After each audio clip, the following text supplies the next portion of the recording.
is my island in the sun, where my people have toiled since time's begun. I may sail on many a sea, her shores will always be home to me. I see women on bended knees,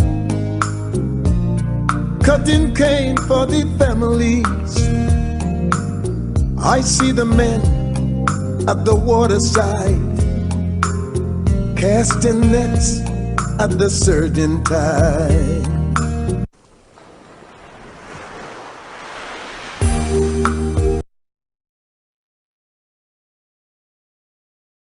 Good afternoon, ladies and gentlemen, wherever you are. Thank you for joining us this evening on our very first live webinar. I am derede Whitlock. I am with the SamuelFields Consulting Group. We're based in Antigua, and most of the people joining us, or the people who registered, are located in Antigua and Barbuda. And we want to welcome you to an exciting discussion. We will be talking about establishing financial wellness in the midst of the COVID-19 pandemic, an issue that I think almost everyone, wherever you are located, you can relate to. Because as you probably noticed, financial wellness is all the rage. According to one survey, about 90% of large and mid-sized companies are now actually offering financial wellness programs as an employee benefit. But what is financial wellness exactly? And how do you know when you're financially well? Well, today we have assembled a panel of experts, and it is my pleasure to introduce them to you today. They will be discussing with us some of the elements of financial wellness, financial literacy. By the way, April is celebrated throughout the United States as Financial Literacy Month. So I'd like to, at this point, introduce my panelists. First up, we have Megan SamuelFields. She is the CEO and financial coach at SamuelFields Consulting. Megan, welcome. I think your mic is still off, but we see you. I'm sorry. Hello. Great. We also have the only gentleman on the panel. I'm pleased to welcome Mr. Lawrence Blackman. And Lawrence is a seasoned banker. Well, he calls himself a former banker, whatever that means. But he is now a consultant, and he will be bringing lots of insights from the banking world as it relates to financial wellness and literacy, which we all can use. And then our powerhouse, our third panelist, is Cassandra Simon. Cassandra, welcome. She is with Accounting Solutions. She has her own boutique agency, and she will be talking about some, the issues as it relates to small businesses, personal finances, and lots of details that we can all use. But before we get into our discussions, I know many people, I had to grapple with the term financial wellness. Of course, with COVID, everyone is concerned about your physical health, to some extent, your mental health. But, we're all getting vaccinated. Hopefully, life will return to some semblance of normalcy, and we have to face the reality. It's time, if you haven't already done so, to really look into your finances. Now, today is April Fool's Day. And I want to say to you, instead of April Fool's Day, we're going to make it April Facts Day. And we posted, if you go on our Facebook page, we actually posted a nice meme today saying, Anyone, happy April Fool's Day. Anyone who believes that they can run away from debt, DEBT, they're fooling them. They've been pranked. That's what it says. They have been pranked. So let us pay close attention to our financial wellness, our financial well-being, our financial literacy. So I'm going to start by having Miss SamuelFields tell us, from her perspective, what is financial wellness and how does it relate to the average Antiguan and Barbudan or anyone else who is listening to us today? Thank you, derede. Financial wellness. I'm going to look at it in the context of COVID and where we are today. And I think that from our standpoint here, and I dare say everywhere else where they've experienced COVID, it's a stark reminder that we aren't quite as well as we thought we were. I believe, at least for an Antigua, I can speak about Antigua, things have been pretty good. On a regular, we would have our hurricanes if we are unlucky in a particular year. But other than that, things continue the same. And I believe that lots of us fell into a rut thinking that we were financially well. COVID, however, has shown us that that's not quite so. And so being financially well doesn't necessarily mean just having a job, but it means really being prepared for eventualities. Maybe not as big as COVID, but for eventualities. Okay, thank you so much for that. And of course, one of the services that was very, where we experienced a lot of disruption for anyone, whether you're rich, poor, or in between, is banking. In terms of meeting your obligations, in terms of being physically able to go in and do your banking personally, which most people in Antigua and Barbuda do. Mr. Blackman, tell us from your perspective, what does financial wellness look like from the standpoint of the banking industry? Well, I think, thank you, derede. I really appreciate this and being here today. I think one of the things that is so important for a lot of us is to understand that the banking industry really is dependent on having customers that are doing well as well. And so if you're not doing well, the bank isn't really doing well. And so we're dependent on having clients who are financially savvy, who are financially aware, who take advantage of products and services that are aimed to make things convenient for them, but at the same time to give them a certain amount of financial efficiency. As well, I wanted to just say that I think that for a lot of people, as Megan had mentioned before, we become very complacent and just sort of assumed that yesterday will be the same as today and as tomorrow. And so I think we all needed to get to a point where we understood that we need to start to build resiliency, or we need to start to understand that we do need to start to take a closer look at where we are financially and then move forward with tools in order to ensure that we get where we need to and set goals for ourselves. Fantastic, fantastic. And Cassandra, I know you're a pioneer in the financial industry. You're actually doing your own thing. I know that you've actually been doing some presentations on financial wellness. So we look forward to hearing some of the nuggets that you bring from a general standpoint and especially from a personal finances standpoint. Tell us, Cassandra, what does financial wellness mean in today's COVID environment? Okay, thank you, derede.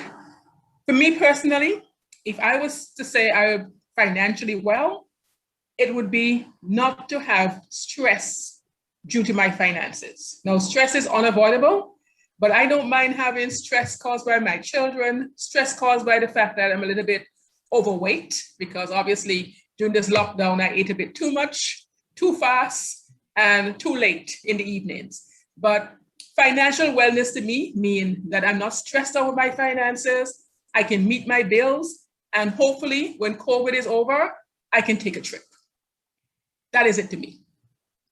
I'm with you, girl. Don't we all need that? And we certainly can't blame the eating on our finances. Isn't that interesting? No.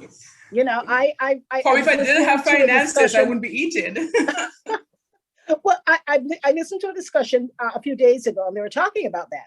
Everyone talks about the COVID pounds and gaining weight, and I think we're all sufferers and we're all guilty. However, at the same time, we're doing this against a backdrop where we're struggling with our finances. So unfortunately, no money sounds like more food.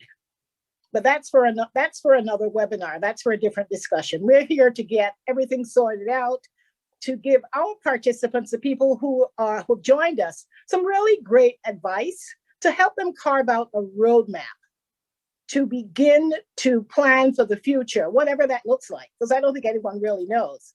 All we know, as we say in Antigua and Barbuda, it nanga namo. And that's all we need to know. So we're all taking a step in the right direction today by coming together to have discussions about it and to explore solutions for the future. So we have some interesting presentations coming up. Lawrence, I'm going to start with you. We don't usually do that. It's usually ladies first, but let's talk banking. We know that is such a core service, and it is at the center of what most of us do. And when we think of finances, banking comes to mind first. So Lawrence, we look forward to your presentation. Take it away. Tell us about financial wellness and tell us what's going on in the banking industry.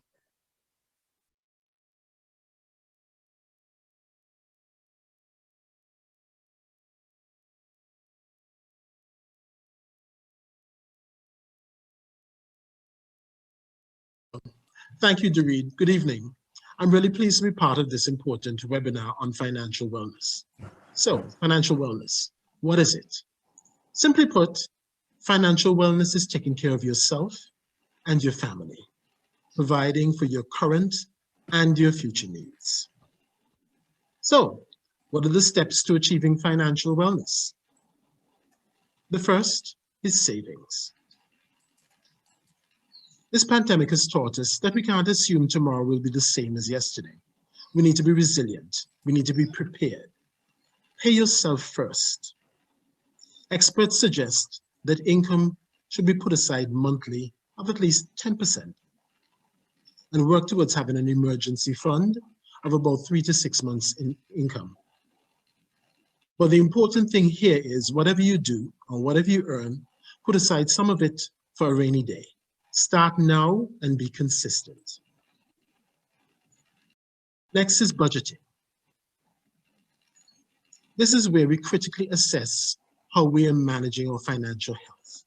We need to look closely at have to have versus nice to have. If we like to go to dinner once a week, perhaps we can reduce this. If we wash and detail our car every week, perhaps we can learn to do it ourselves.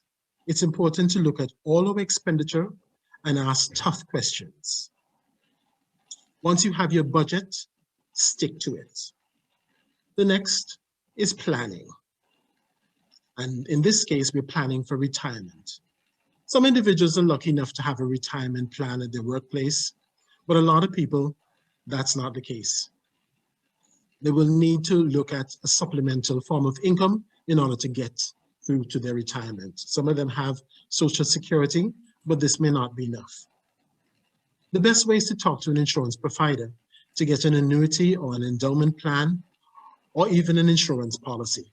With these plans, you're essentially paying a premium into a policy that will either pay you or your heirs a lump sum, or you a monthly income over time.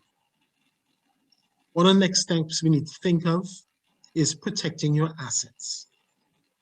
You've spent a lot of time over the years building up what you have, be it personal or business. So you need to be sure that this is protected. And one of the ways you can do so is by insuring them. You don't want to be faced with a situation where you have a catastrophic event and you have to start over. So how does financial wellness extend to business? How is it achieved? The first, good record keeping. Now, it's essentially knowing what your business is doing. Now, for a lot of us, this is the tedious part of business. The real joy is serving the customer, providing excellent service or product.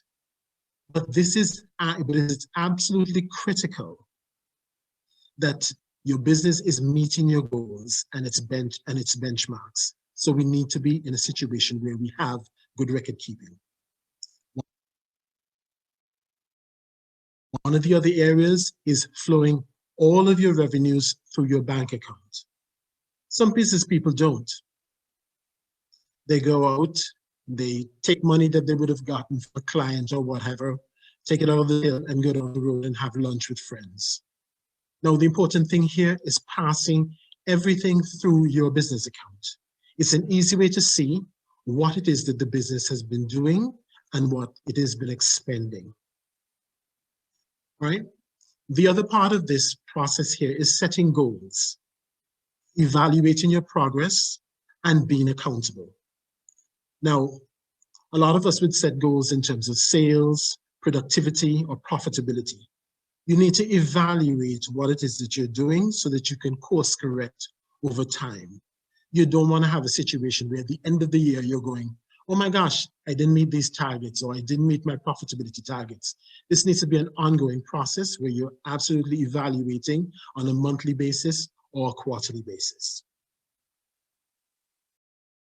And another thing, what happens is that a lot of times people are not taking the time to look at their financial statements. You need to be reviewing your financial statements, especially your bank statements. Banks are not infallible. They give you 30 days to review a bank statement and come back to them if there are any errors. Review your bank statement because that is the means by which you're going to be looking and seeing how your business is performing. Now, you would also need to maintain a good relationship with your banker. This is so important. Foster a relationship where you have a good relationship with your banker, where they know you and they know you and your business. Invite them into your business place. Let them see the quality of your products and your service. Share with them your goals so that they can recommend strategies for achieving them. Remember, if you don't do well, they don't do well. And it's so important. Have a relationship with your friendly banker or find a friendly banker. Another important aspect of this banking relationship is debt. How do you manage it? Now, it's critical in these times that if your income is reduced, that you have a conversation with your banker so that they're aware of the stresses that you or your business are under. Talk to them about market conditions. Talk to them about your industry, right? Can I still meet my loan payment? Don't wait until you're 2 months behind on your loan payment to go and have a conversation. It's important that you be proactive in this process. Perhaps the banker can offer interest only. Perhaps they can offer a moratorium, or even look at rescheduling the loan facility in its entirety so that you're able to meet the payments given the new situation. Identify issues early and address them. One of the things that we also need to do is maintaining a good relationship with our accountant or bookkeeper. Share your facility letter so that they know what you need from them.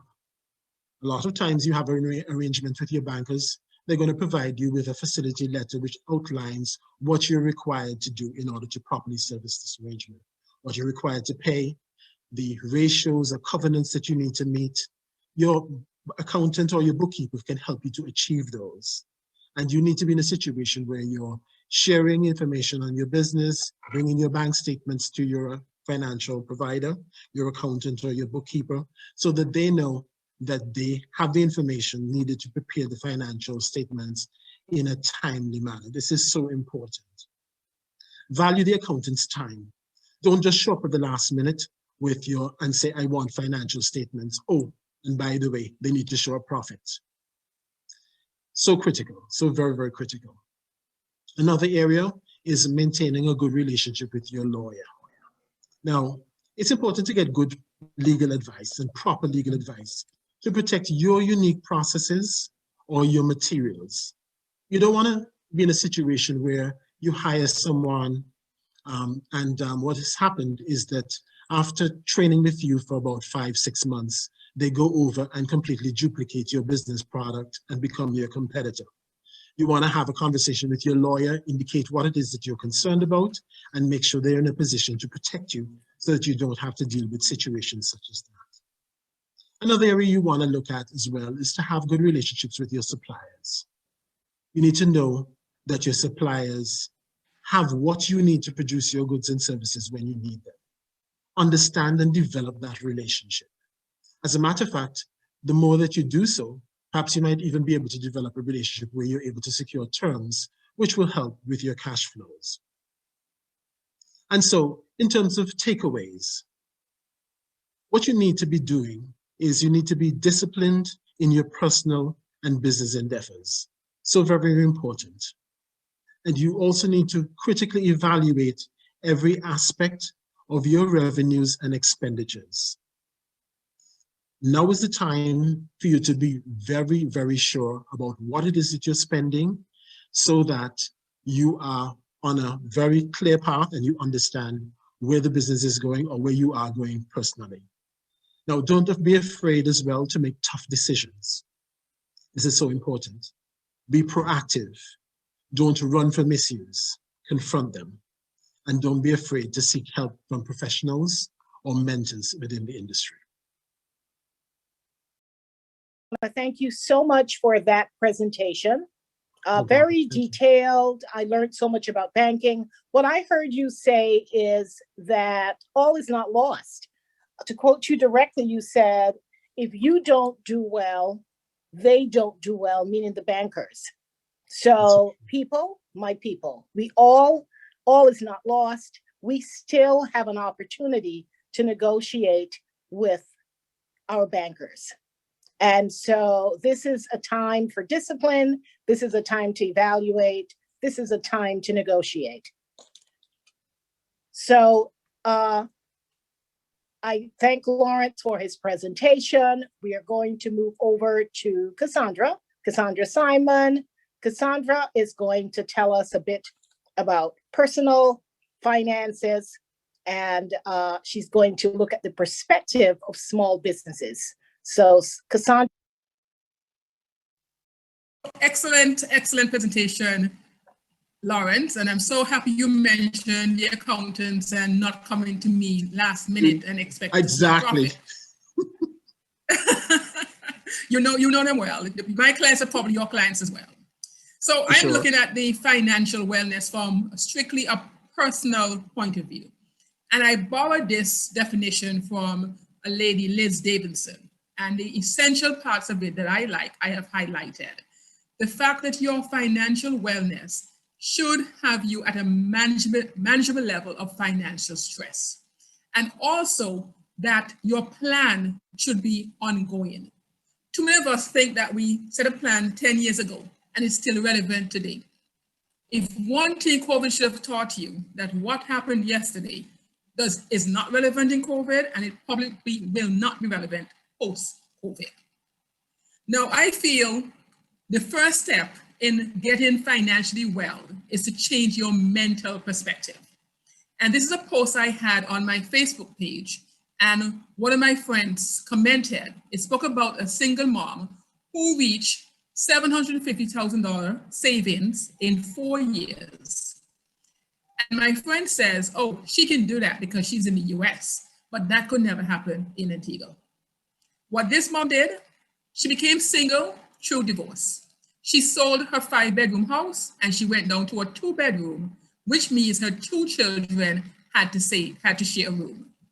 She cut out cable, $1,800 a year.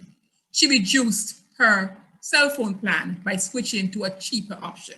So she really made hard decisions and hard sacrifices. Now compare it to this other couple who is living hand to mouth. Their daughters are twins, but they are renting a 3-bedroom house.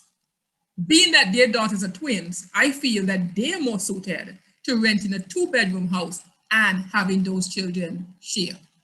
Again, decisions that need to be made. So I think just looking at these two stories, what it brought out to me was that the decisions that people make do have an impact on their financial wellness. Now, the reason we budget. This is my salary, the top guy that can't grow above 1 foot, while all his friends, fuel, bread, and meat have grown up. They're 5 feet, and my salary is still at 1 foot. As a child growing up, my mother would always tell us, money doesn't grow on trees. So obviously, if that is true, you do need to budget. One of the things about budgeting, first of all, you have to set goals and targets. And those goals should be specific. So every year people say, oh, I'm going to save more money this year. That is not being specific. You have to say, I am going to save, say, $6,000. It must be measurable. Is that you're going into your piggy bank and counting it, or you look at your savings account to know exactly where I am in this plan. It must be achievable. If your net is $200, you cannot save $6,000. And then you have to ask yourself, will the $6,000 help? I want to go on a Mediterranean cruise, it's $6,000 US. 6,000 EC is not going to help me with that. I may have to go on a Caribbean cruise instead. And timely. Am I going to take 10 years to save $6,000, or am I going to save $6,000 in 2021? So these are the things you need to think about in terms of your goals and your targets. Be smart in setting those goals. When I say I'm broke, I don't mean I have no dollars. I just mean I have responsibilities and things I have to take care of first. So again, your mindset. Money priorities. I say to you, pay your bills first. Some people say save first, but when I say bills, I mean things like your rent, your mortgage, your car loan, things that if your landlord show your clothes outside, you'll be embarrassed and maybe a friend won't take you in. Number 2 priority, save money. I'm not telling you how much, that is specific to yourself. And number 3, start saving for retirement. Now that is number 3. And whenever I do this session, people always think that number 6 should be at number 3. But I tell them, your children can get scholarships, they can get loans. No one, at least I don't know if Lawrence will help me with this one, but I've never heard of anyone lending somebody money to retire. So your children have options for college. You don't have anything for retirement. And your priority number 4 should be paying off your toxic debt. You know those credit cards that carry an interest rate of 23.99% per annum? That is toxic. And bolster your emergency fund. Now the rule of thumb says if you are single, 3 times your must-have expenses. And if you're a family, that comes to 6 times your must-have expenses. So your emergency fund pretty much is very important. And my favorite priority, save for spectacular experiences. I don't support that I should work just to pay bills and save money. I should have spectacular experiences. Now, if you decide you're going to start a budget, the first thing you need to consider is what is your goal and what is priority. And you need to be looking at your income and expenses and seeing how you can tweak a bit in each area. Fact number 1, in terms of budgeting, it takes discipline. Fact number 2, you must make sacrifices. And fact number 3, planning is needed. Now, when I ask this question, is this a want or this is a need? Invariably, 8 out of 10 persons will say that playing mass is a want. I don't know. It's up to you. So if you need to play mass, what it means, you need to include that on your budget. It's a need for you. It needs to be budgeted. There's few of us that can afford to find the $1,600 it costs to do a costume in the month in which it is due. It means we have to save throughout the year to get that money. This young man, he wanted to become an entrepreneur, 24 years of age. And what did he do? He slept on his mother's couch for an entire year in order to come up with the capital to be an entrepreneur. So when you talk about sacrifices, that is the face of sacrifice. You're doing a budget. First of all, you need records. Your income, normally because we are salaried employees, we know exactly what it is. And we should only budget on the fixed portion of our income. If our salary is $1, that's what we budget on. We get $2 in bonuses and overtime and whatever not, because that is not set in stone, because you can't say to your boss, I want to make $10 from overtime next week, but schedule me to work. That extra income is what I call grata, and that is what you have those spectacular experiences on. So only budget on your fixed income. In terms of expenses, a little bit more difficult to track, and my advice always, use checks, you use debit or credit card, because then you get a statement that can tell you exactly what you spent money on. The few times I go to the bank for cash, I swear somebody has stolen it. I can't remember what I spent it on, and it's done, but I don't remember what I spent it on. So I don't do cash. I try as much as possible. It's either credit card or check, because here what? I like to travel, I get my points, and also I have another card which gives me cash back. But the most important thing is I have a record of what I'm spending. Do not try to budget for the entire year. If you do that, you're gonna get depressed, despondent, and you're gonna give it up. So do it on a month-by-month basis, but also remember that there are certain months where you have extra expenditure that do not occur. So instance, if your child is in private school, you normally have 3 times a year where you're paying a school fee. And of course, you have your insurance policy and your licensing of a vehicle, which happens on an annual basis, which is why I'm advocating, don't do your budget on an annual basis, do it month by month so you can keep in mind what happens that particular month. Tips for budgeting: if you have no discipline, when you spend money, go the old-fashioned way. Try throwing a box. Or you find that bank where you don't like going, they don't have enough ATMs, there's no out-of-town branch. So once you put your money there, you have to think twice and 3 times about going back for it. Purchase clothes that are not fashionable. You don't always have to be in season. So that way, you can actually buy clothes when they're off of the season, on sale, and they will last you 2 and 3 years, because here what? Nobody's gonna say you're wearing the same thing over and over again. How to save. And when I say about sacrifices, pack your lunch a few days a week. Find free or cheap forms of entertainment. Roadhouse was my to-go place on a Sunday. Go to the club early and enjoy happy hour. And stay within your data plan. I have no shame in asking, what's the Wi-Fi password? Now, if you're like me, I am a techie. So I use Excel, but there are actually some free budget software that you can get. And I did my research, and these apparently are the top 11 software. They're totally free. You can download yours and just check and see how it works for you.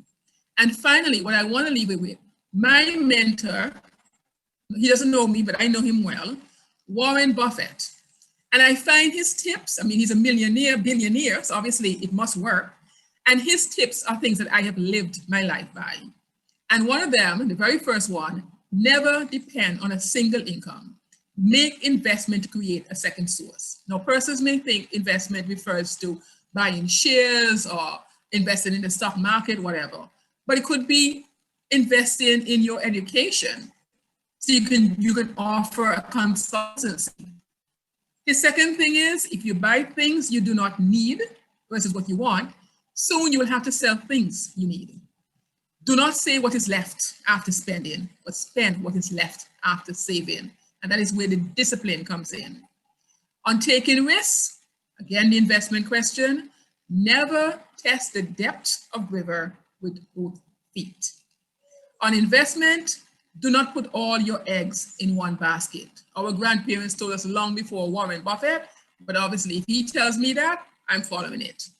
And on expectations, honesty is a very expensive gift. Do not expect it from cheap people. And I like that last one, because when we're talking about budgeting and all that sort of stuff they've been investing, lots of times we can't do it by ourselves. And I think Lawrence was very good when he said that, in terms of hiring problems to an attorney or going to an accountant or even a personal financial planner to set you on the right track. My very last takeaway point from this is do your research. The internet is a wonderful tool. I mean, I shared a few things from Facebook, and even Facebook you can learn things on. And when you get a chance, just go to Business Insider and see the tips that they offer. All of it may not be applicable to you, but what I do not want is a situation where we say, oh, they can do that because they're in the US, or they can do that because they don't have children, or they can do that because they have X amount of salary. If they can do that, so. Thank you so much, Cassandra. That was spectacular. There was so much information shared, so many acronyms, so many tips. And of course, I really enjoyed the quotes from Warren Buffett. I'm glad to know somebody who knows Warren Buffett, because he's definitely someone that would be great to know at times like these. And what stood out to me so far with both speakers that we've heard from is the importance of investment. And if you have not yet dabbled with investment, or you're not investment minded, this is definitely the time to start thinking about investing in yourself. We have, as I said, assembled a group of professionals who can really assist you in the areas of finance, in rebuilding and assessing your overall financial structure. And our next speaker will tell us more about some of the options that are available. But before we bring our CEO on, I want to remind you, we have several polls. I'm not sure if we have launched either of them, but we probably, you will see a poll, at least 2 to 3 polls while we are having our discussion. We want to learn more about you. They're very interesting topics that cause you to be introspective. And so here is our first poll for today. How would you describe your finances in 2020 as a weather pattern? So if you were doing the weather report as it relates or to your finances and how things evolved for you in 2020, how would you characterize your finances in 2020 as a weather pattern? So I'll give you a few minutes. Well, I'll give you a few seconds to think about it. I don't think any of us have to think very deeply about what we experienced last year.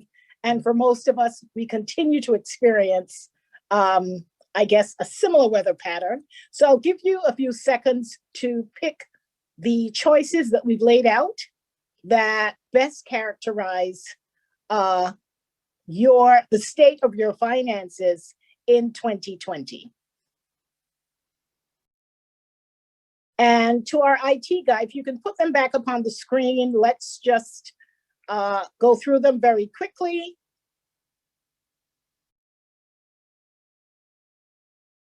Okay, let's see. Thus far, the answers that we have, the first one, a lovely day.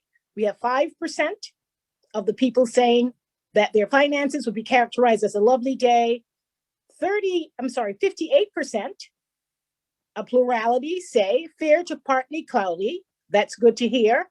We have 15% saying hurricane winds, and we have 20% saying it was a drought. So thank you for your responses. We will have another poll after our next speaker. And then, of course, at the end of the session, there will be a poll that we definitely want you to take, a little survey, so we can learn more about you, get your feedback, and so that we can continue to offer these programs in a manner that you can enjoy. So we're going to move on to our next speaker, Megan SamuelFields. She is the CEO of SamuelFields Consulting. I have bios of all of the speakers.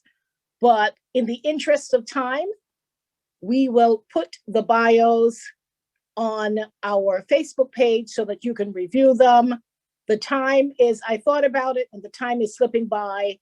I think the focus today is going to be more on the content and the information that our speakers have to share.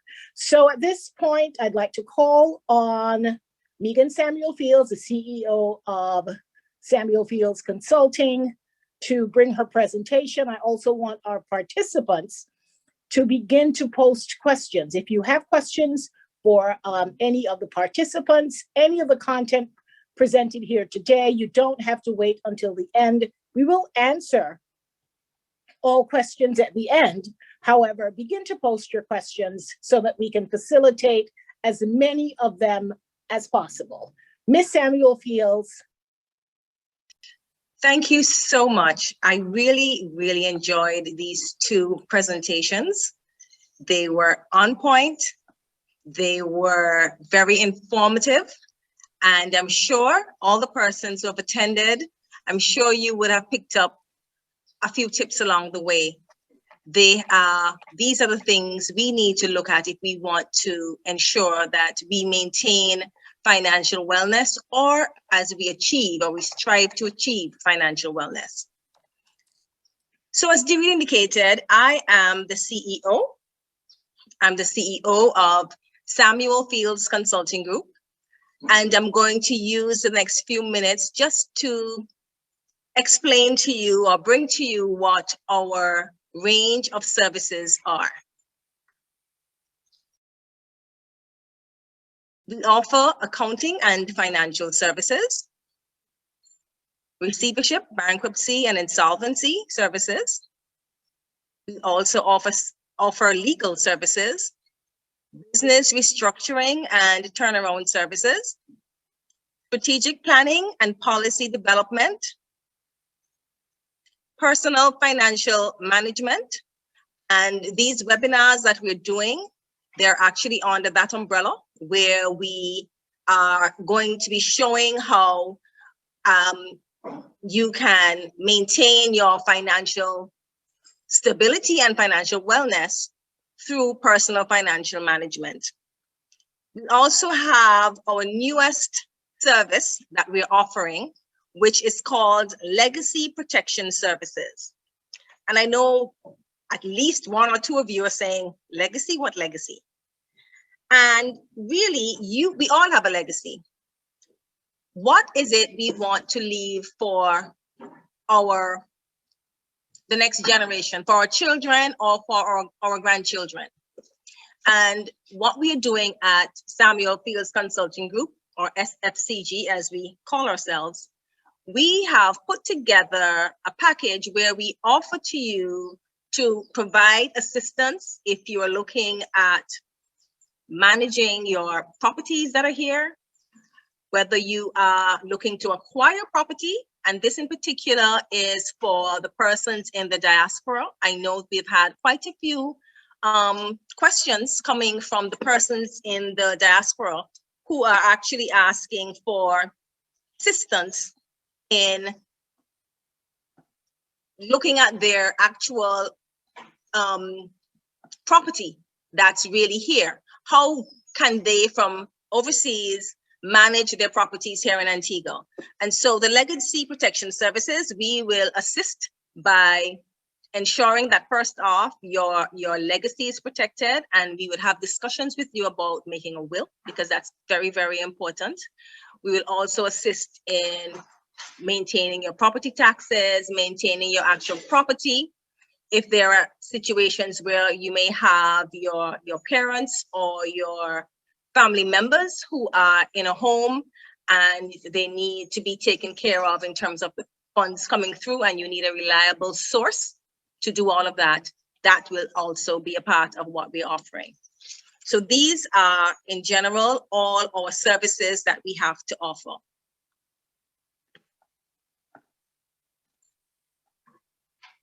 So coming out of what we spoke about today, or what was spoken about today, I want to ensure that I give you 10 tips.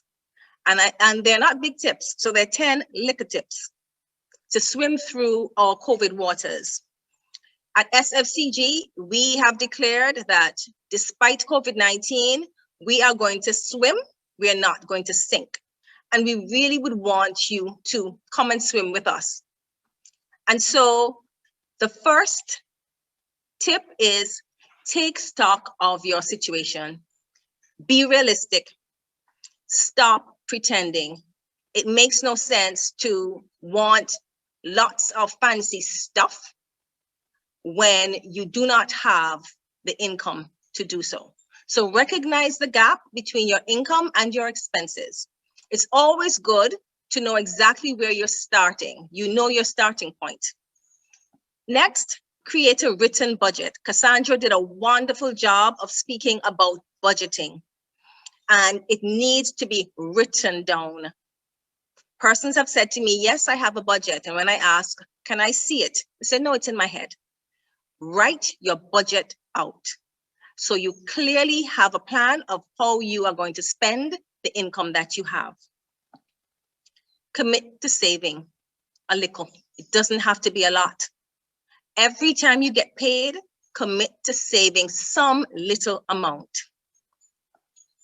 Unnecessary spending, especially during COVID times, I don't think you should be doing that. Cut out all unnecessary spending. Do you really need that KFC? Do you really need that donut? The sexy blouse or the shoes? Perhaps not. Set goals. It really doesn't matter how small. There's a quote I've seen, I don't know who said it, but I love it. It says, if you aim at nothing, you will hit it every time. So set your goals. If you want to see yourself progressing, set your goals. Take care of your health. You know, it doesn't make sense for persons to be working away and pushing, and then not being healthy. So take the time to have a healthy body and a healthy mind, and that will help you on your road to being financially healthy. Watch your credit. Credit cards are loans. Lots of times, it seems as if persons separate credit cards from loans, but credit cards are loans. Very expensive loans at that. When you look at the interest rates, they are extremely high. So the tip is commit to limiting the use of your credit cards.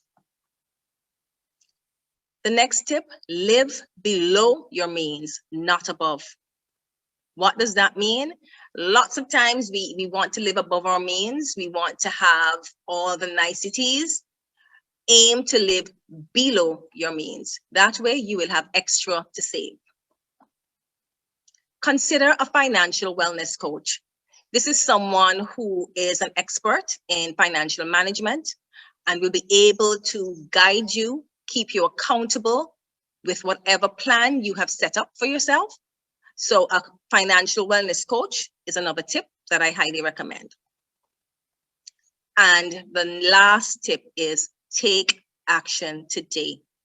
Many times persons say, yeah, I would like to save, but maybe next week, or I think I need to stop doing this or that, but you don't do it. Take action today.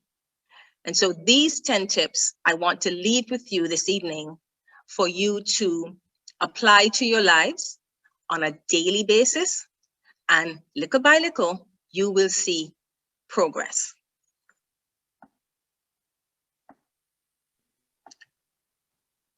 Now, SamuelFields Consulting Group, we have put together this webinar, and we've recognized that there are persons who need assistance.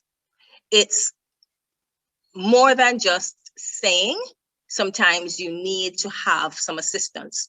And we are here to offer you various plans that you may be interested in. And so we call our plans the Little by Little Financial Action Plan. And I have to tell you, we coined the phrase little by little, mainly because we honestly believe that in order to get anywhere, it takes little steps. And so what we are encouraging is not the grand big plan, but little by little, you can improve on your financial health and well-being. So I just want to show you and explain to you the various plans that we have. So we have the little plan. We have the little bit plan. We have the little more plan.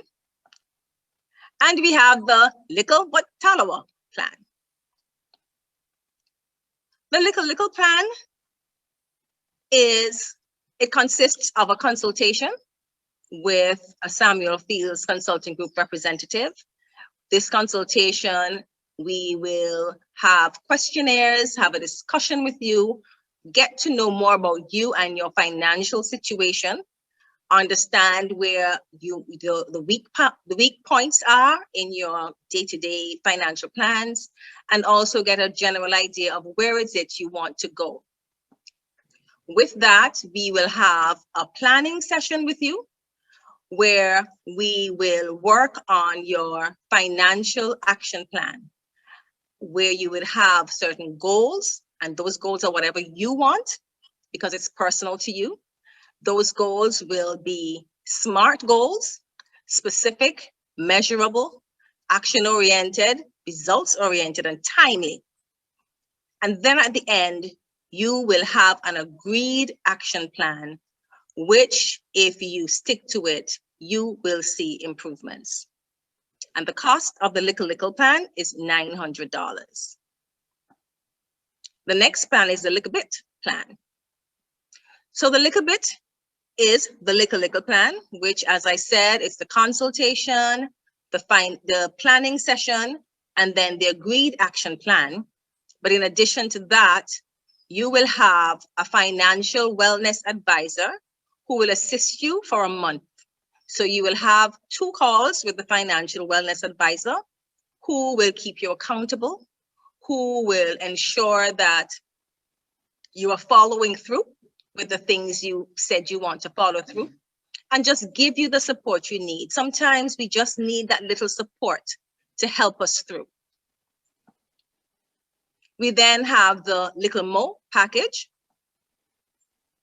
It consists of the same little plan, which, as I said before, consultation, the planning session, and your financial action plan. And you will have the financial wellness advisor for a 3-month period.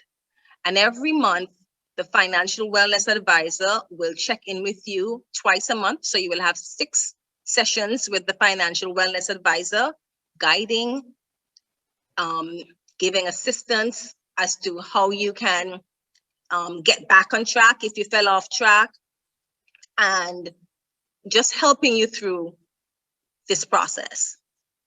And that is for $2,500. And the last plan is the little but talawa plan. Again, it's the little plan, and it includes the financial wellness advisor for 6 months. And this financial advisor, as with the other plans, will check in with you twice a month to ensure you're on the right track. So these are the plans that we have. We're offering them to you. You can also, if you do not wish to be on a plan, you can just do a consultation, and you can contact us. Here are the various ways you can contact us. We are on Facebook. You can get on our website, or you can email us at info@SamuelFieldsConsulting.com, or you can telephone us at 268-464-0841. We look forward to hearing from you, and we look forward to working. And so I have presented you the various plans that SFCG is offering you, and I encourage you to sign up. You've seen the information where you can sign up. And once you sign up, you will be joining me on a challenge. I am throwing out a little by little 30-day challenge towards financial wellness. And what that is, it's you have a calendar, it should be on your screen now. It's for the month of April, and every day you are committing to doing something towards your financial health, your financial wellness. So for instance, today is April 1. And so once you sign up, I would like you to commit. Cassandra said earlier on that it's your mental, that's the first place to start. It's in your head. You have to make the mental commitment. And likewise, for this 30-day challenge, April 1, you're going to commit to the little by little 30-day challenge.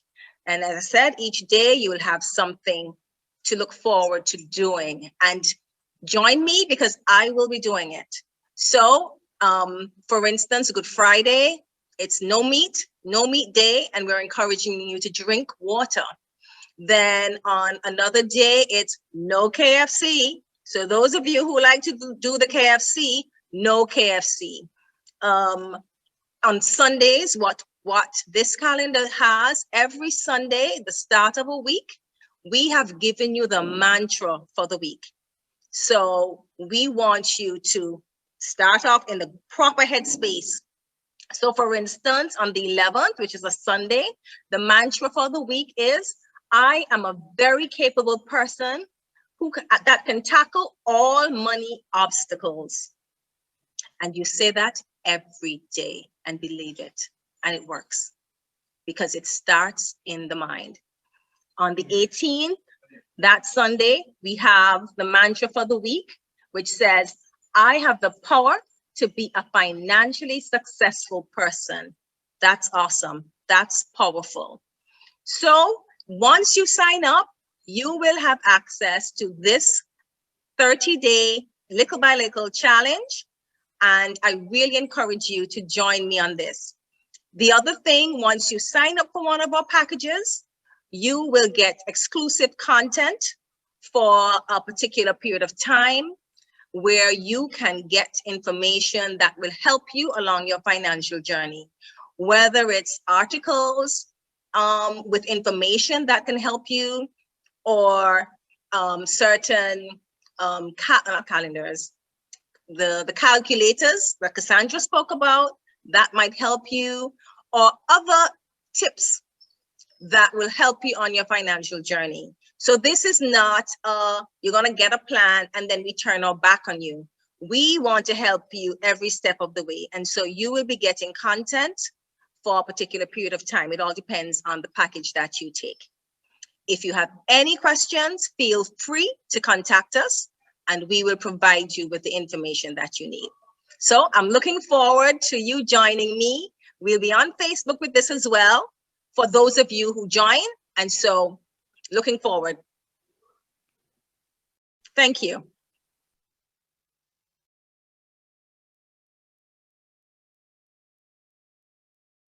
Okay, that was great. That felt like an altar call of sorts, where you're inviting people to come and get atonement.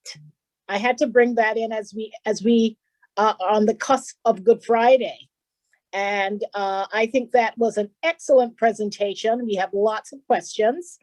I know that most of you who came here today, you want to get some personal advice in a number of different areas. But I want to take the opportunity to thank all of our panelists for doing such an excellent job in laying out, the journey that most of us have taken in the past year as it relates to personal finances and the challenges we face in maintaining our financial wellness. So I am going to begin to take questions. We have another poll that we would like for you to take. We'll take about 30 seconds to have you do our second poll. And then I will begin to get into the questions. What is your top financial goal for 2021? Is it to increase your savings, reduce my, that should be increase my salaries, pay off my debts, start investing, start a retirement plan, none of the above. We apologize for that typo in the second choice. That should be increase my savings, increase my salaries, pay off my debt, start investing, start a retirement plan, or none of the above. Please take a few seconds to complete the polls, and we will give you an early read on the results as we get them coming in. And then I know you are anxious to get to the questions. So we should have an early read on that poll. And just so we can manage our time, we're probably going to take another 10 minutes or so. Given the questions that we have, I think we will have quite some, we could be here all night just looking at some of the questions that we have. We probably need to come back and do another session. Okay, overwhelmingly, increase my savings, 43%, pay off my debts, 18%, start investing, we have 24%, start a retirement plan, 8%, and we have 4% who said none of the above. Reduce my salaries, I think no one wants to do that ever. So we apologize. I hope you just ignored that answer, but we thank you for your responses, and we're going to get to your questions right away. Now, a lot of the questions seem to be about investment, but I want to go to a question directly from Chantel Phillip, who wants to know, do each of the presenters offer consultation or financial planning advice to persons in need of navigating their personal finances and making smarter financial choices? So I will let one of our panelists answer that. They want to know, do you offer, Megan, why don't you answer that? I know that you have a plan, but perhaps you can just emphasize for persons who may have additional questions, the type of consultation that's available from SamuelFields Consulting Group. And I believe all of the panelists here do have a connection with the SamuelFields Consulting Group. So chances are you come to SamuelFields Consulting Group and you'll have an opportunity to connect with any of the three panelists here this evening. But Megan, let me give you a chance to respond to that, and we'll get to our next question. Sure, thanks, derede. Thanks so much, Chantel. I think that question came in before I went into the various plans that SFCG has to offer. But just in a nutshell, we are offering several plans geared specifically towards financial planning. So we have our little financial plans. And so if you, Chantal, or anyone else is interested in learning more about the plans and what they entail, please contact us. Our information is somewhere there, but it's mainly our info@SamuelFields Consulting, or you can hit us up on Facebook or on our website, www.SamuelFieldsConsulting.com. But in a nutshell, all of the plans have within it the consultation and the preparation of a financial plan. So that component is there. And what we do is we meet with you. We recognize everybody is at a different stage in life. Everybody has different circumstances.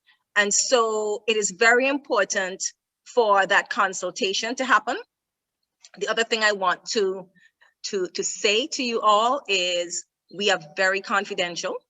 And so we would need you to be honest with us so that we know where you are, your starting point, but recognize that we are confidential and we will work with you to prepare a financial plan. The one other thing I need to say, you need to be committed. We will do our part, but it's not going to be effective unless you are committed. So feel free to contact us and get more information if you need. Lawrence and Cassandra are some of our financial wellness advisors. So once you contact us, you may very well be dealing with them as your advisor.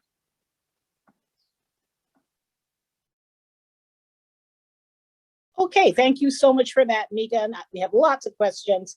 We want to be able to answer as many of them as possible. We have a question from Nissa. In respect of financial wellness, specific to the topic of investments, investments seem to be very popular in the United States and larger first world countries. We're outside of the recent option of purchasing shares from WEOC. It seems that investment options are limited locally.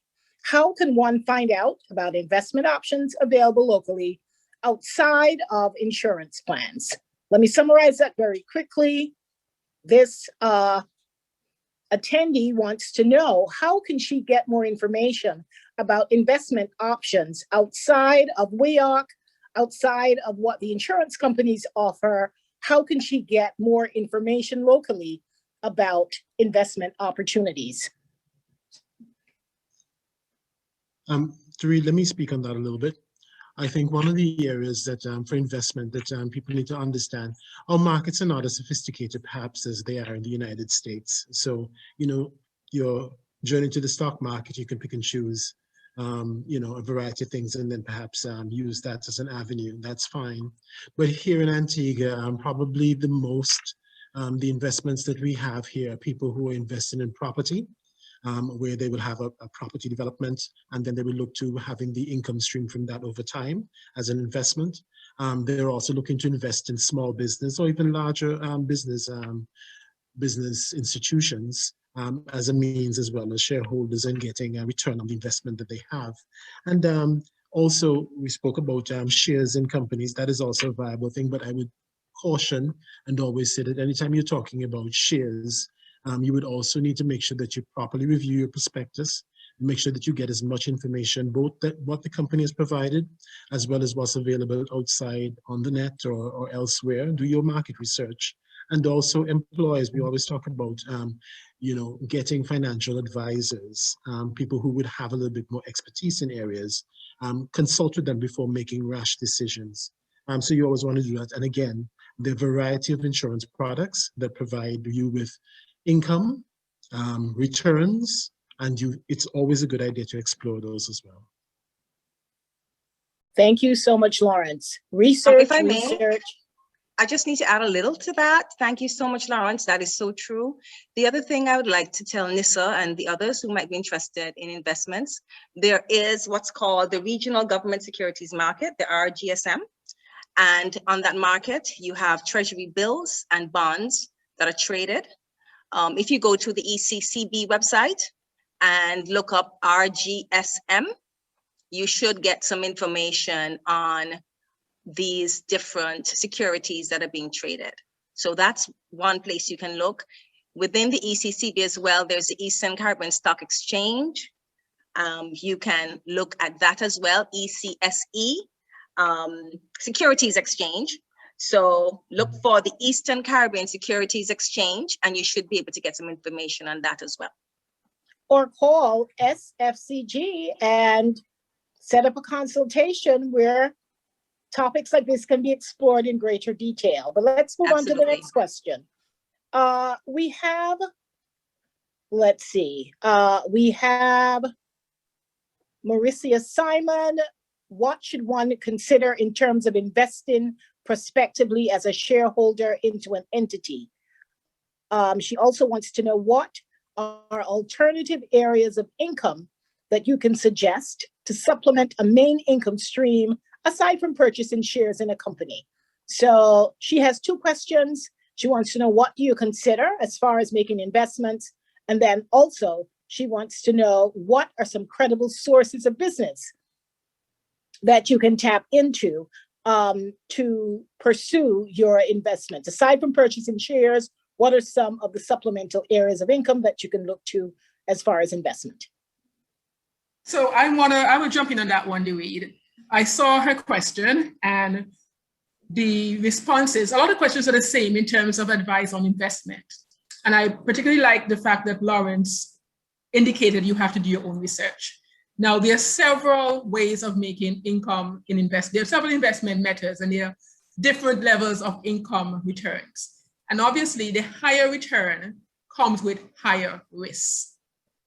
So I wanted to be very clear, it all depends on your risk appetite. The higher the risk, also is a higher possibility of you losing. Now, the first person, I think it was Nisser, says that in the US, it's very common. It is available to us as well because we're on the global worldwide internet. And you can do a search and you can get in touch with a Stanley Morgan advisor and you can send your money and they can buy shares for you. So you should never think that what's available in the US is not available to us in Antigua. What you need to consider most of all is the risk you are willing to accept. You want a high return, Absolutely. It's a higher risk. Now, in the US, on the stock market, you are pretty much investing in someone's company. You're giving them capital to use to get a return. There are companies in Antigua, even private companies, who would like to be able to get investors into their companies. So just today, I responded to a young man on Facebook who says he has what he considers to be an excellent idea, excellent business idea, but he's unemployed and he has no means of funding it. How can he get a loan from any financial institution just based on his faith in his idea? And my advice to him was, do you have a written plan? And if you do, you can approach your family and your friends. And the same way he has posted on Facebook, he could actually invite persons like Mauricia to say, well, heck, I mean, would you be willing to hear my idea? That's how you have even the Shark Tank with persons without any sort of experience or whatever, not with a bright idea, pitching it to people to get investments. So the bottom line is, you have your savings, and that is the safest, the ones in the bank, the safest means of investment in that you are guaranteed a return. You can collect it at any time. You have your CDs, those have a higher rate of interest, but obviously there's a fixed term that that money is not available to you. And as Megan says, you have your government securities, your treasury bills, they come back with a fixed return and you know pretty much a year, 90 day, whatever you choose. And you also have the stock market in the US, you have your annuities.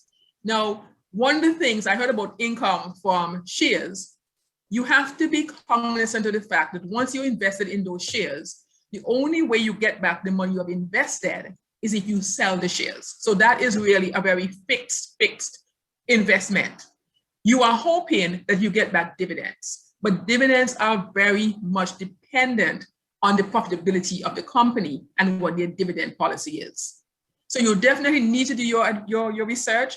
There is no hard and fast rule, and everything comes with risk. So I want to make that very clear that we need to understand that the higher income, the higher returns comes with risk, but we are not precluded from investing in the same shares that are done in the US.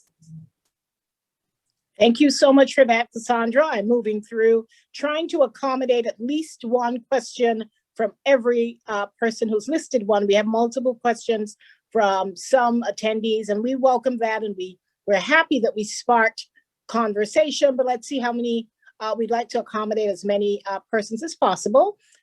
We have Vivian who wants to know, do you provide management plans that would assist in the settlement of debts to banking institutions? Lawrence, this sounds like your kind of question. Let me repeat it. Do you provide management plans that would assist in the settlement of debt or debts to banking institutions? Well, certainly that is one area that can be explored. Certainly when somebody is looking to properly reevaluate and perhaps settle debts with institutions, the first step would be a consultation to really understand what it is, the nature of the debt, how it is secured, what are the arrangements, and what would have caused it to not be liquidated as arranged. And with that information, with proper discussion, one could then craft a plan that would address those issues and perhaps be able to come up with a solution that would be amenable to the bank and to the clients as well. So yes, that's something that can be done easily. Okay, fantastic. Thank you for that, Lawrence. I'm moving on now to Theolinda. Theolinda wants to know, I have to sign up with Bitcoin. Is that a good investment for someone like myself who is living from hand to mouth? Theolinda wants to know, is Bitcoin a good investment for someone like herself who is living from hand to mouth?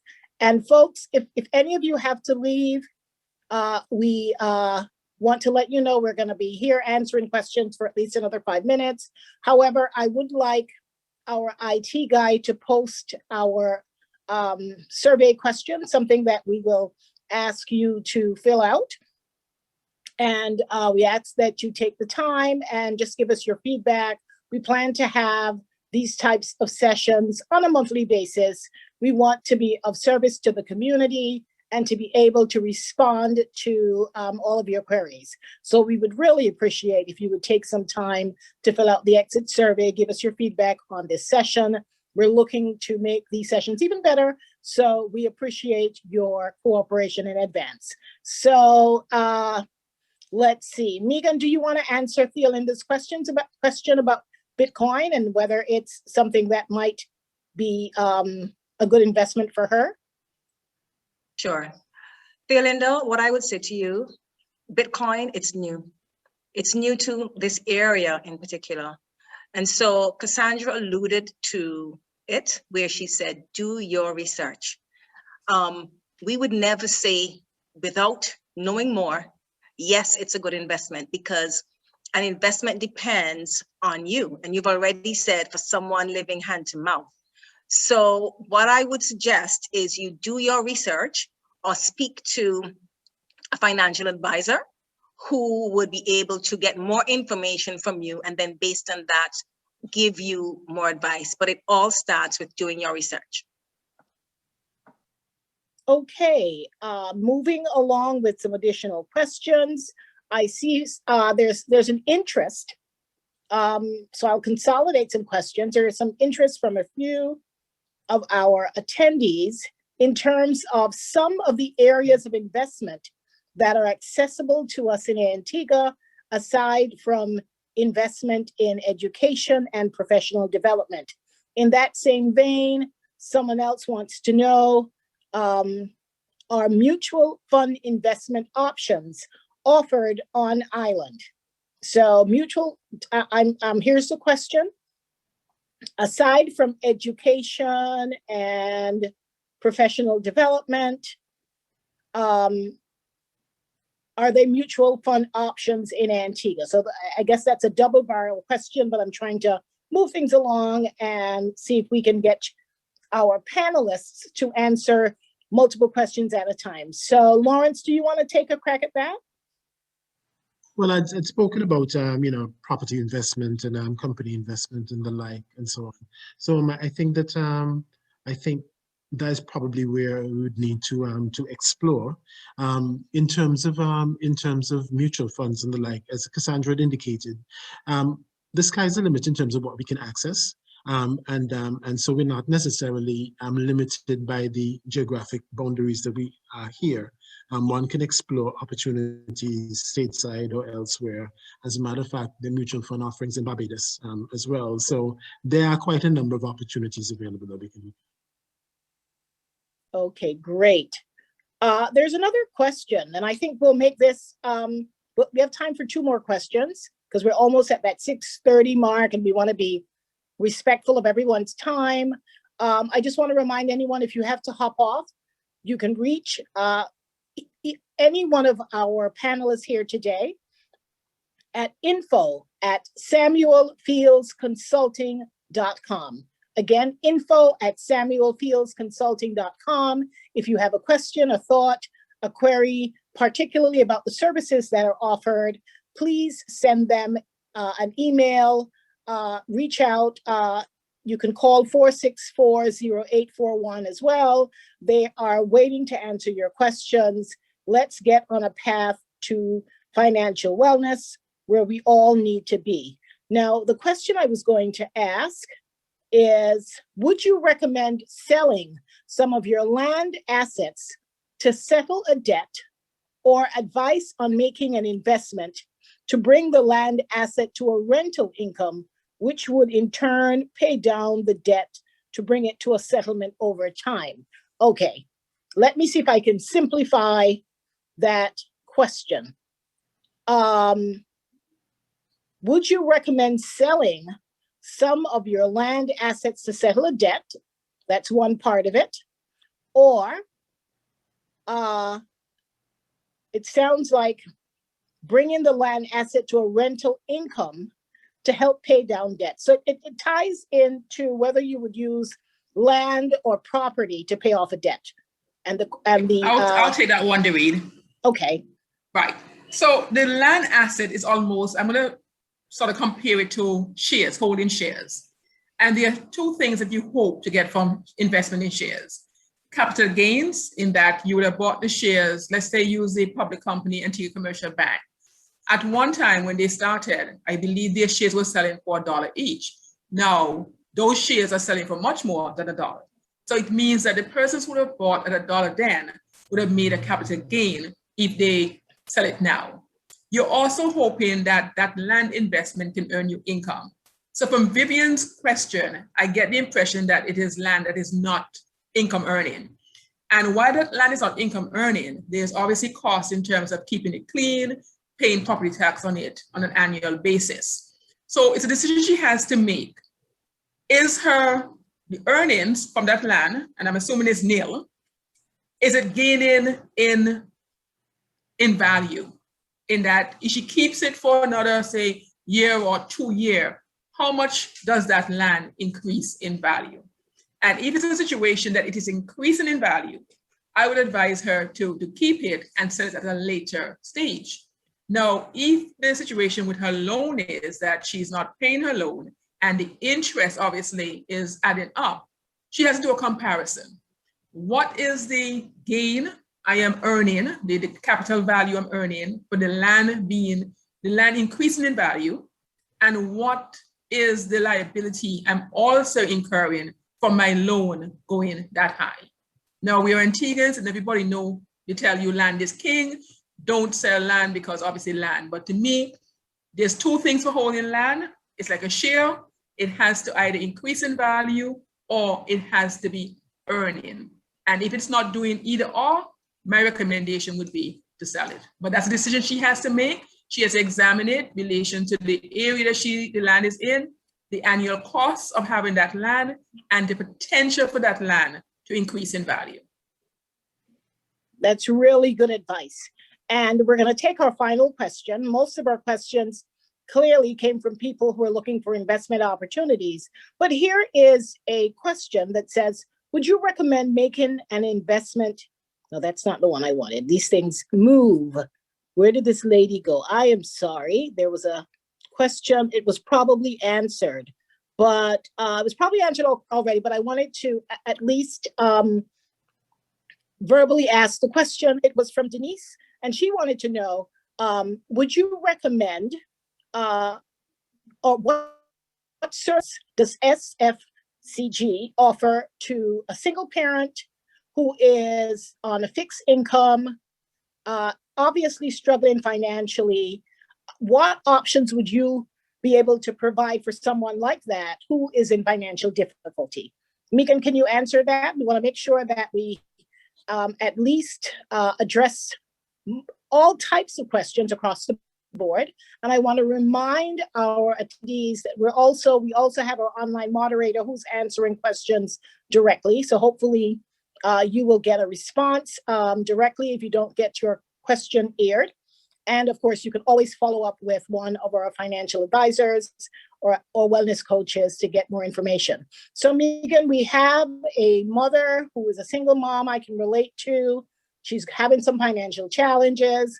She has taken the bold step. She is registered. So she wants to explore options for improving her financial wellness. What can you offer to someone like that? All right, thank you. I'm not sure who asked that question, but I fully understand. We're all going through a rough patch, and being a single mom makes it even more difficult. Of course, I can't give any specifics at this point in time because there's so much more I would need to know. Is she working? Isn't she working? Is she living at, does she own the home she lives in? Is she living with her parents? How old are the children? Is there a significant other? There's so many other things that would help me to be more specific. So the first thing I would say to single mom is make a consultation so that we can understand what it is you're doing and where the position you're in. But in general, what I would say to single mom and others who might have a similar question, take stock of where you are now. Lots of times we think we are living from hand to mouth and scarcely that. But just the other day, a friend of mine reminded me, I'm sure most of us would have been a part of or would have experienced when income tax was introduced. And I remember vividly when it was being spoken of, so many people complained and said, we are already living hand to mouth and scarcely that. How are we gonna live on a lower salary? And guess what? Income tax was reduced and we still survived. I'm not saying that it just means the government can do whatever they want. I'm just saying when things happen to you, you have to take stock of your situation and see where corners can be cut. So single mom, maybe you have a car, maybe it's time for a bus, to take the bus. Maybe it's time to consider moving back home with mom. Maybe it's time to only cook your food and don't buy KFC. There's so many things, but I would say take stock of where you are, make some goals, little by little, you can do it, but it means you will have to make some serious goals and some serious commitments. But come in and see us and we'll see what we can do. Okay, and my goal when I started here today was to make sure that we did not go past 6:30, and we're right there. So I want to take the opportunity to wrap this up. I want to give all of our panelists 30 seconds to wrap it up, to say your goodbyes. You guys have been excellent. I learned so much. I came here to speak, didn't know I was coming to learn, but this was excellent information. And I really want to thank all of our attendees who signed up. We had 100 seats and all 100 seats were taken. We are going to have it on our Facebook page, live streamed. We will also make it an audio file available for those who sign up, so that you can share it with your friends, listen to it again. We will also make the presentations of our panelists available as well to those who sign up. So membership has benefits. And so Lawrence, let's start with you. I'll give you 30 seconds to wrap things up and tell people how they can learn more and tap into your expertise. Well, thank you very much, derede. It's been such a pleasure to be here. Really and truly, I think that the area of financial wellness, financial literacy is so very, very important. So in all, I think the importance of this webinar has been to let people understand that at this particular point in time, and especially in COVID times, they need to take stock of themselves, need to take stock of their finances, as Cassandra had indicated in her presentation as well, and Megan as well. Start with a mental readjustment. And once you are able to do that, then I think that is half the battle. You understand that you're in a situation where you have to be very proactive and therefore use that mindset to power your movement through this difficult time. I think that is critical, right? So that is what I have to say on this. Fantastic. Cassandra, final words from you. I know you have something very insightful to tell us, to send us off with. derede, if I had my way, if I was part of the Ministry of Education or the part of the policy makers in this country, I would make it compulsory. I know math and English are compulsory in school, but I would make it compulsory for a business subject to be taught. I'm not talking about accounting, but probably management of business or principles of business is called. Because I find too often that we have no idea about finances. I also want to entreat all the attendees today to start with yourself. Don't let it stop there. Filter it down to the children. Involve them in the plan. Let them review the APA bill so they understand how it goes. Have them write your check, but you sign it. And for your spouse, plan a financial checkup date with your spouse. Don't leave it to chance, and don't leave it when it is finished or it's too far gone. And as a way of support, I'm a single mom, I've done it, and you can too. Fantastic. I want to turn things over to our CEO and hopefully to all of our attendees at a minimum. We hope that you sign up and that you participate in the 30-day Little by Little Personal Finances Challenge. At least give it a try. Take a little step. Take a little first step. That's all we're saying. So Megan, wrap it up. Tell us where we can find you, what the next steps are. When is the next webinar? I hear we have one in 2 weeks. So the marketing team has to get to work almost immediately because I believe our next webinar is already in the making. So our CEO will tell you about it. Okay, thank you, derede. Well, first off, I just have to say thank you to the panelists. I am blown away. I know you two are very good, but you blew it out of the water today. So I just want to say thank you so much for that. Thank you so much, derede. Thank you for the marketing team. You were awesome. And for the attendees, I just want to say thank you for tuning in. Time is precious, and I know you could do so many other things. So I want to say thank you for staying with us. We are over time, but I also just want to say we are here for you. As I mentioned before, SamuelFields Consulting Group, we are going to swim. We are not going to sink. And I would like us all to swim. So come swim with us. Come check us out. You have all the information on how to get in contact with us. Facebook, our website, www.samuelfieldsconsulting.com, info@SamuelFieldsConsulting, and let's all swim. We are resilient people. We can do this. And as I said, and we just mentioned, join me on the 30-day challenge. It starts today. So join me and we will together beat this. We will come out stronger, more resilient, and financially healthy. So thank you once again. Really, really appreciate your attendance. And you know what? I've been thinking, you keep telling people about we're going to swim. You have to learn to swim. I don't think we were born with that talent. So we are here to help you learn to swim. So learning to swim is a process. So let's remember that. You just don't jump in headlong and swim. It's a process. You may have to float little, and then swim. But Megan, tell us what the next topic will be so people can begin to sign up. Absolutely. So on the 15th of April, we're having our next webinar, and the topic will be Dcash. I know many of you have heard about it or heard a bit about it, and I know you have lots of questions.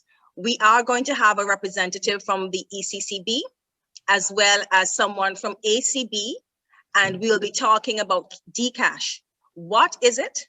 What are the benefits? Are there any disadvantages or advantages? How does that affect the actual raw cash? And I'm sure there are many other things that we want to learn, and they will be able to impart to us. So looking forward to seeing you then. Listen out and look out for our information that will be coming very shortly. All right, and April will not fool us. April will not fool us because you know what? We are going to get well financially. So what a way to spend April Fool's Day. Hopefully you'll never forget how you spent April Fool's Day 2021. And I want to say to everyone, welcome to the 2020s, where we sit at our dining room tables or in our studies, our offices, and we have a connection to like-minded people or to the world. So if you signed up here today, you have gone into the future, and this more than likely, even when things return to whatever normal means, hybrid events will always be around where there's an option where you can do a lot more digitally, remotely. We're gonna sign off, enough talking, let's get to work. I wanna thank the two faces that you have not seen here today who were so instrumental in bringing this together as well. We have our Chief Operating Officer at SamuelFields Consulting Group, Lisa Peters, and she is in the background. She's helping with the online moderating, pulling the pieces together. And our IT guy, Sushi, who has been amazing in flawlessly helping us to execute our first webinar. I had my trepidations, because what can go wrong will go wrong with the internet and problems with connectivity. But Sushi helped us pull it off with some tricks that we cannot share. They're insider secrets. We hope you enjoyed our discussion here today. Please fill out the survey. We want to be able to meet you, serve you better. We want to grow with you, and we want to see Antigua and Barbuda be a wealthy and healthy nation, not just physically, not just mentally, but also financially. Let's pass something on to the next generation. Let's leave a legacy, not just the land, maybe some cash, maybe some liquidity. So I want to thank everyone. Send us your comments, go on Facebook, tell us whether the parts you like, the parts we can improve. We hope that we did a good job today and that we can invite all of you back in 2 weeks to talk about Dcash. I'm in New Jersey, I know about eCash. So when you guys said Dcash, I'm like, what are you talking about? But anyway, enough for one day, enough talking for one. Little by little, everybody raise their right hand. Little by little, we go. We'll see you next time, guys. Over and out. Let's get back to financial wellness. We love you. We're over and out. SFCG, we have work to do. We have financial planning to do. We'll see you soon. Lawrence and Cassandra, we'll catch up. Dorothea, I know you're in the back there somewhere, one of our advocates as well, and one of our associates. We want to thank you as well for your contribution. Take care, everyone. Have a great Easter weekend, and let's get to work. Sign up, be a part of the 30-day challenge. Take care.